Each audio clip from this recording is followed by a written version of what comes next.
Hey guys, today we're going to react. My best friend's brothers To react her YouTube story.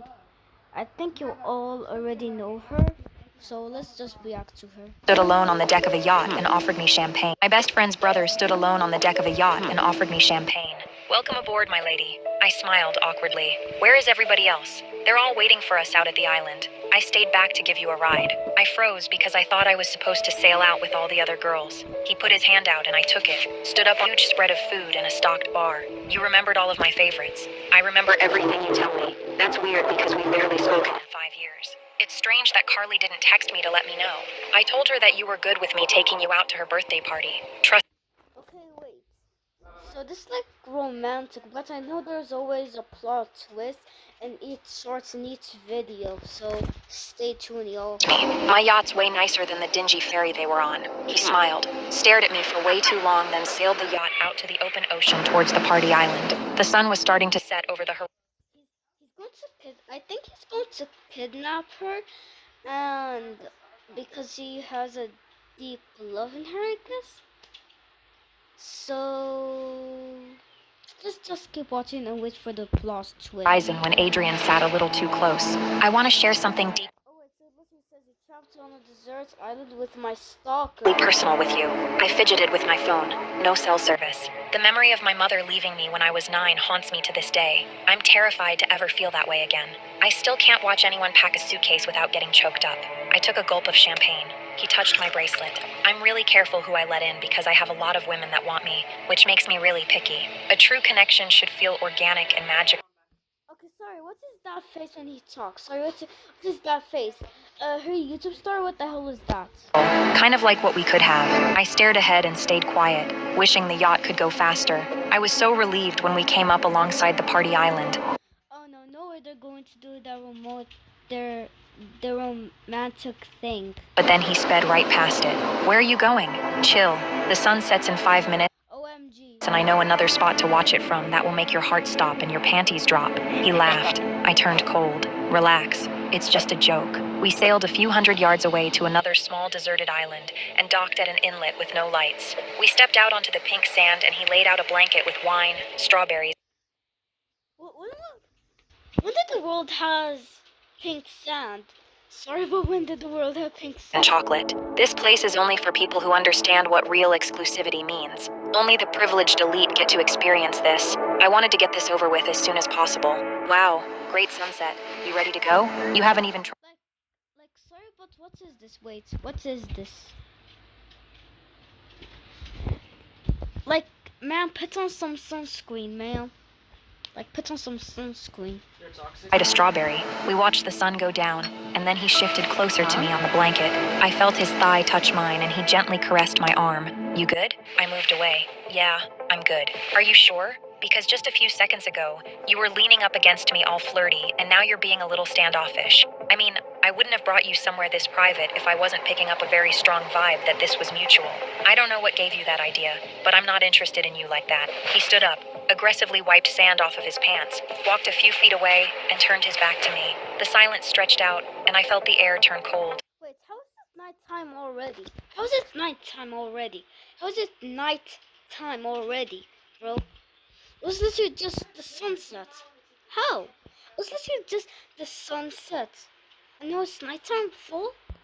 You know what's genuinely frustrating? False advertising. I didn't advertise anything. You loved the yacht. This actually looks like more AI than... Sorry, my phone flooded. This looks like more AI than... Wow. Than whatever they made. Whatever they made. Whatever her... You love. Can we try one thing? Okay, well, that was a little hard, but it's already it's already. This is my only thing. It looks like more AI than animated. Sorry, I have those like things when I can't say words fully without pronouncing them. Like when I say like hi or hello, what's your name? it sometimes will repeat like 2 times. The champagne and the chocolate and all the attention. You came out here acting all excited and happy, and then you give me some I'm not interested bullshit. Yeah, okay, let's just go to your sister's party. I stood up, started walking back towards the yacht. He stepped directly into my path and got right in my face. When I looked into his eyes, I saw a very different person. Cold, calculated, and deliberate. I understood in that moment that everything on the yacht, the food, the questions, the crafted vulnerability, had all been manufactured. We're not leaving just yet. I slowly backed away, then turned to run. He quickly closed the distance and tackled me face first into the sand. He straddled me, flipped me over to face him, and put his hands around my neck. I like it when they fight me. I kneed him as hard as I could between his legs, squirmed out from underneath him, and took off running. He clutched onto his groin and turned red. I looked back and saw him casually stand up to navigate through the thick, dark brush. My dad's voice popped in my head. The terrain is always on your side if you know how to use it. My dad had taken me camping every summer since I was a little girl. Not glamping, real camping. How to read the ground, how to move without sound, how to make yourself invisible in an environment that wasn't built for comfort. I hadn't thought about any of that in years, but it was quickly coming back to me. I made it to the rocky shoreline on the far side of the island, where the ground broke up into a field of uneven coastal rocks sitting over shallow water. I slowed down and started stepping across them. Oh, he's behind you, girl. You're cooked. He's behind you. One at a time, testing each one for stability. He came up behind me. Yep, that guy is near you. Yep, that The guy. tree line, saw me, and sped up. My dad's voice rang out again. Predators hate uncertainty. I hopped from rock to rock, luring him to follow me. He smiled as if he was enjoying the hunt, and stepped onto the jagged rocks. He was getting cocky. Then his foot slid into a gap, dragged across a ridge of sharp surface coral on the way down, sliced open his thigh, and crashed into the water. He lost to hide and waited out. I stumbled towards a fallen tree in a dense patch of brush and dug into the dirt underneath it. I clawed my fingernails deep into the mud, made a hole just big enough to barely fit in, and completely covered myself. I placed some dry leaves on top and closed my eyes. Stay awake. Stay alert. I fought as hard as I could, but I passed out. The next however many hours were surreal fragments. Branches turning into colors, sounds coming from way too many directions. I had no idea how much time had passed when I was abruptly awoken by the sound of footsteps crunching down on leaves. I looked up and saw him, standing a few feet away. I sucked in a long, deep breath and closed my eyes. God? Help me out on this one, will ya? Then he shifted over to where I was and was faced me. I struggled to stay as still as possible as the sound of his footsteps got closer and closer. Then I felt a sharp pain on my forearm. I opened up one eye and saw him standing right on top of me. I'm busted. I heard him breathing above me, heavy and labored from his wound. I felt drops of the warm blood from his leg pocketed it. I made my way back to the yacht. Yo, I cut the video because there's some nasty things they do. So I cut them for you. Checking every shadow from behind trees. The yacht was still there. He wasn't, or at least I couldn't see him. I boarded, then I stood at the controls and stared at a dashboard that meant absolutely nothing to me. I started pressing buttons. Some of them did things I didn't understand. Some of them did nothing. One of them, eventually, started the engine. I managed to pull away from the dock with no idea what I was doing and didn't care. I got 100 yards out onto open water and let myself cry for about 4 seconds. Then I heard him screaming out from the shore and saw him sprint across the beach, dive into the water at full speed, and start swimming directly for me. I pressed several other buttons, desperately trying to go faster, but it did the opposite and killed the engine. I pressed the start button in a panic, but it wasn't turning on. By the time the engine finally kicked in, he was already climbing up the yacht. I kicked at his hands, but that didn't slow him down.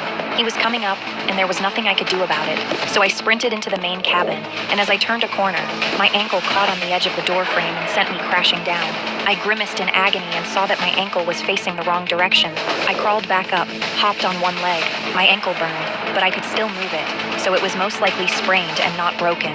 I locked the door, pulled open every drawer I could find, and saw a flare gun, toolkit, and a marine radio. I loaded the flare gun and pressed my back against the Wait, what is that blue thing behind her back? wall. He slammed his shoulder into the door and tried to bash it open. You don't get to reject me. Do you understand that? You are a fucking commoner. You don't get to decide anything here. What the hell is wrong with you? Just wait until your sister finds out what you've done. She'll murder you herself. She won't do shit, and it'll be your story against mine. Get Maybe your mom. Either she will call the police or murder you either.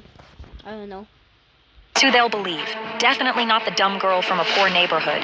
If you bust through that door, I will shoot you in the face, you sick perv. Just try me. He laughed, then slammed his fist through the flimsy wooden door. I saw his face. Sir, how the hell did he hit that door? Flimsy? What the hell is a flimsy? Anyway. Pop through and I fired through the hole. There was a short yelp, then an eerie silence. Smoke drifted through the opening and I stood there trembling. I reloaded the flare gun. Wait, what? Did she saw him actually? And listened for any sound or movement. I carefully made my way She saw him actually. toward the door to check. Each step felt like a lifetime and pain kept shooting up my leg. I made it close to the door, then a hand reached through the hole. Oh my god, that scared me. Bro, I'm reporting That scared me. I literally did like I can't hear anything. like that literally Grabbed my collar and slammed the side of my face into the door frame. I saw stars and dropped the flare gun. His hand reached in to open the door from the inside, so I bit a chunk out of it and tasted blood. Ow. He backed away from the door, got a running My bad. I actually hate blood so much. From the smell, taste, and the scenes, I actually hate that. start, bashed his body through the door and slammed And I think we gotta cut this out. into me, sending me to the floor. It's the engine. I just got a new raw water repeller, but I don't think she's the right fit. Your leg looks bad. What happened? I'm such a dumbass. I scraped the hell out of it coral diving. I'm fine. Honest. You have a good night. I heard footsteps approaching, and the Coast Guard's engine start up and move away. Adrian swung open the bathroom door. Close one. Now, where were we? He dragged me back into the main room of the cabin and sat me down against the wall. I saw him wince, look down at his leg, and his face went several shades whiter than it had been. He started blinking slowly as his head started drooping down from blood loss. Feeling a little woozy? Shut your mouth. You've lost a lot of blood. My mom was a nurse. I know what the beginning of sepsis looks like, and you probably have 2 minutes before you pass out. He glared at me with pure contempt, but underneath it was something else. Doubt. You need to clean that wound. Pour alcohol on it and then drink a good amount of it. Seriously, alcohol kills the infection from the inside. My mom taught me that. If you don't, you'll go into septic shock. Up to you. None of that's medically accurate. Drinking alcohol thins your blood. If he was already bleeding out, more alcohol would only accelerate everything. He knew. So she is like making him like pass out some more.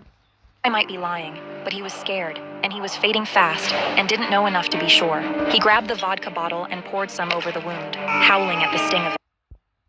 Yeah. You pour alcohol, you get screams.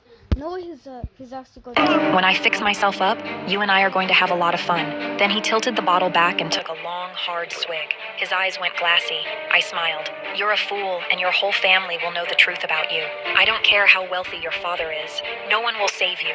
He opened his mouth to speak, and nothing came out. His head went forward, and he hit the floor face first, and didn't move. I still had the small knife from the shed and struggled to get it out of my pocket. I loosened the ropes just enough to grab it and spent 2 full minutes sawing at the rope. He moved, sawing faster. Wait, tell me how, wait, I'm actually like, so, she had the knife behind her back, but there was no pockets. It was literally just the middle of her body. He moved again. I cut through the rope and got loose. I used the same rope to tie him to the bedpost. Double knot. Is that rope still usable? Checked it twice, grabbed the flare gun, and walked out onto the deck. I shot up into the night sky with pure relief. The sky lit up red as tears ran down my face, and for the first time in hours, I finally let myself feel how terrified I had been. The Coast Guard boat came back in under 5 minutes. He pulled alongside. They went aboard and returned with Adrian, who had regained consciousness and had been handcuffed. This girl attacked me. I'm the one who needs medical attention. Are you listening to me? The cops ignored his bullshit, put him onto their boat, and drove away. We came into the mainland dock as the sun was starting to rise. For a few minutes. I watched both of their faces. Their father didn't flinch or argue or shake his head. He just listened and then nodded deeply, profoundly sorry and started squirming. Dad? Why did you... Okay, so this is the end. We can't go further, sir. We cannot go further. We cannot go further at all. We cannot go further. We cannot go further no more. We cannot go further. It already has a plot twist. So, bye y'all. Miss you.